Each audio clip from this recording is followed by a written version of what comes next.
In this video, you will learn how to land effective combinations. By the end of this video, you will know how to create and exploit your opponent's openings. Throwing combinations is easy. Landing them is the tricky part. First, there's the issue of when to throw your combinations. You want to make sure to set up your combination so your opponent is in a vulnerable stance. This way, you can make sure your opponent won't move halfway to your combo. Or even worse, not having your opponent in a vulnerable state can get you countered. Once you have them in a vulnerable stance, the second problem is to land an effective combination. It is not as simple as throwing any sequence of punches, because it will make a huge difference on the damage that it will make and the energy that it will cost you. For example, can you tell what makes this combo just okay? And what makes this one better? And it's not based on the power of the fighter or the number of punches. It is based on how each punch sets up openings for the next one. So you finish with a big punch that makes all the damage. The best combination punchers make sure to use both a good setup and throw an effective combination. This is why I have chosen Canelo versus Munguia as an example for this topic. Both fighters like to throw combinations, but as you will see, there are levels, even for world-class athletes. Let's start with the setup. In my opinion, the most important part of throwing effective combinations. They make the difference between a combo being inconsequential and the very same combo scoring a knockdown. And the best way to understand and apply setups is by understanding how to read your opponent's stance and demeanor. We want to be able to tell if they are in a vulnerable stance or not. If they are in a vulnerable stance, we should throw a combination. And if they are not, we should step back and try again later. Munguia, in this sequence, tries to set up his right hand. But from the first round, Canelo was able to see it coming. Over and over, Canelo was pulling away from that cross. Notice, at the moment of the setup, Canelo's base is strong. So by the time the big shot is coming, he can defend the shot easily. But what's the problem? Isn't the double jab a really good setup for your combos? And I will say yes. And Canelo used it successfully against Munguia. The issue is not on the setup itself. It's in your opponent's stance and demeanor in reaction to the setup. So, what does a weak stance look like?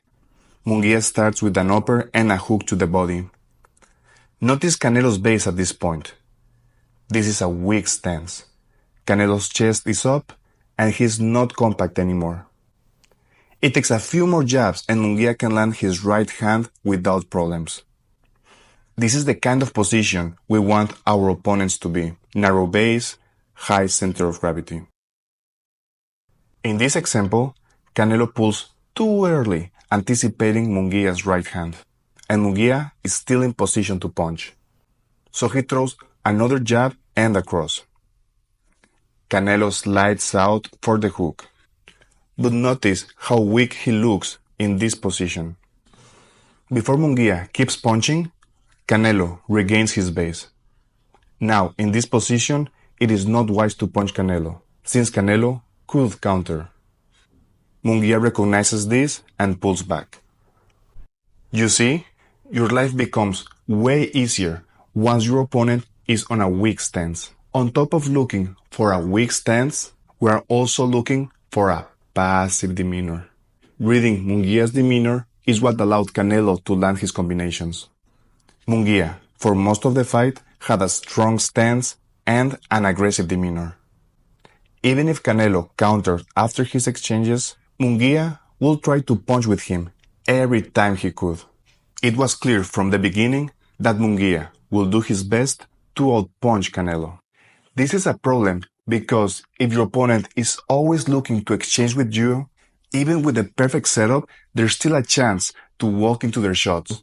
We have Munguia jabbing the body and losing his balance after Canelo deflects it. This could be considered a weak stance.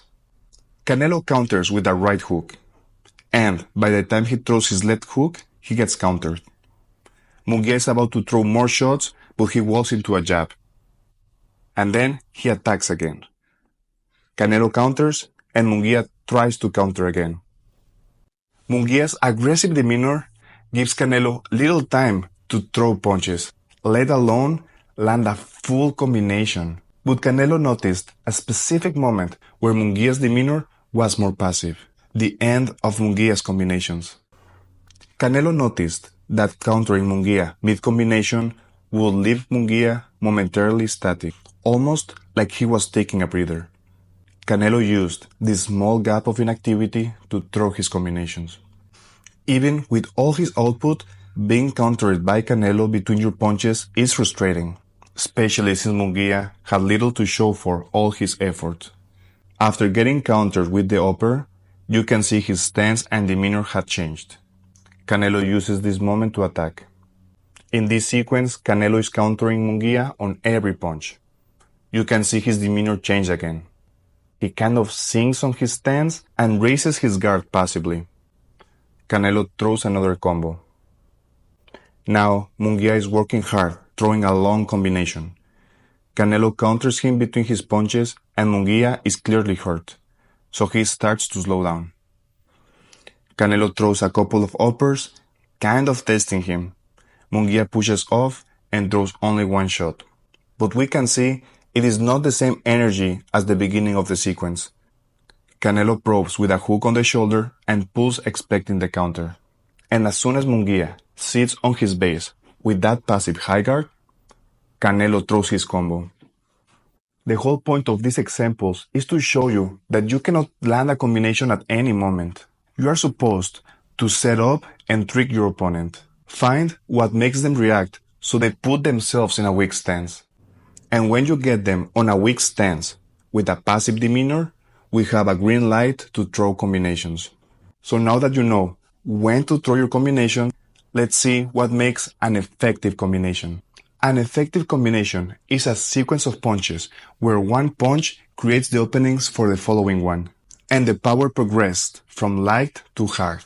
When we let one punch set up the following one, we make our combinations hard to predict, and that makes a combination harder to defend. The whole goal is to bring attention to one spot so we can land hard on another.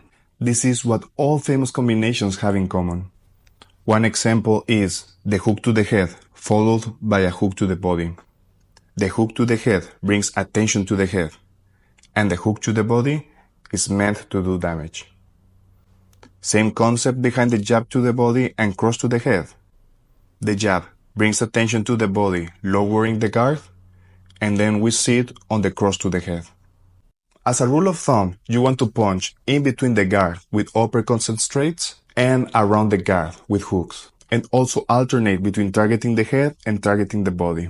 As long as you keep switching between these two variables, your combinations will be harder to read and defend. We also want to progress the power from light to hard. And this is important for 3 reasons. First, since the first punches are setting up the last one, there is no use to punch hard from the beginning. Second, throwing hard on every punch is going to take energy away from the last shot, the most important one on the combination.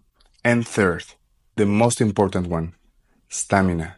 If you throw every punch in the combination as hard and as sharp as you can, you will gas out quicker, and you might not have the energy to defend afterwards. Let's watch some examples of bad combinations.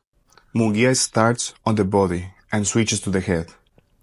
Up to this point, he could have thrown off Canelo, but from here, all hooks go to the head, so Canelo just has to keep his hands up in the same spot. Not that hard to defend, right? And don't get me wrong, I am sure that taking all those hooks on the guard from Munguia is going to be exhausting. But is it worth it? All those punches for so little damage.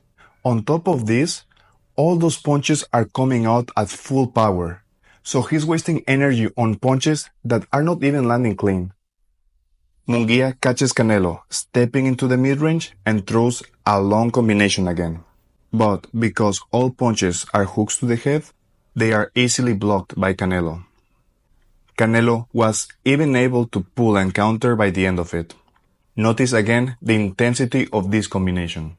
This explosiveness is expensive for a 12-round fight, especially with so little damage to show for your efforts. And I am not against long combinations, but it is hard to make them work. If you are throwing that many punches and you're spending that much energy, you should be making some serious damage. Otherwise, just save your energy.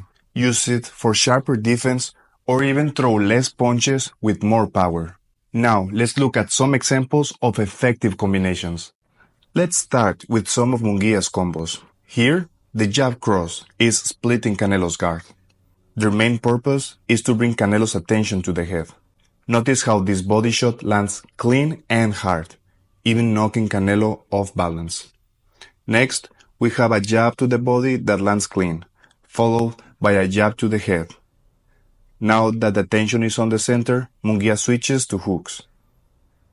Now that the tension is on the head, he switches to the body. I know this combo didn't land it super clean, but still was keeping Canelo on his toes, and it was really hard to defend. In this one, Munguia starts countering Canelo's jab with an over right hand. Now he switches the attention to the body. Notice how Canelo drops his hand. It is just natural to do this when you are surprised with a shot you didn't expect it. All thanks to starting on the head and finishing on the body. Munguia finishes by switching to the head, landing fairly clean. These are examples of really nice and effective combos, but they are nothing compared to the most valuable combo of that night. Canelo's right upper followed by a hook to the body. It is just amazing how many times Canelo landed this combo. Even with the little variations, it was landing and making damage. And of course, this is the combo that scored the knockdown. I saved this combo for the end of the video because you should know that combinations should not be that complicated. You can't make every combination a unique work of art. Keep it simple.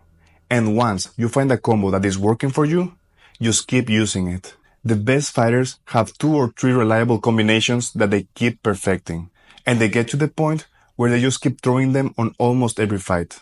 As you see, effective combinations keep it simple. Keep changing the target between and around the guard and between the head and the body, and save your energy for the last shot. Once you find a combo that works for you, keep perfecting it and make it a reliable weapon moving forward. If you like this video and you want to learn a specific setup to land longer combinations, click on this video. Here, I break down how to build long combinations step by step in a fight. If you found this video useful, share it with your training partners. Thanks for watching.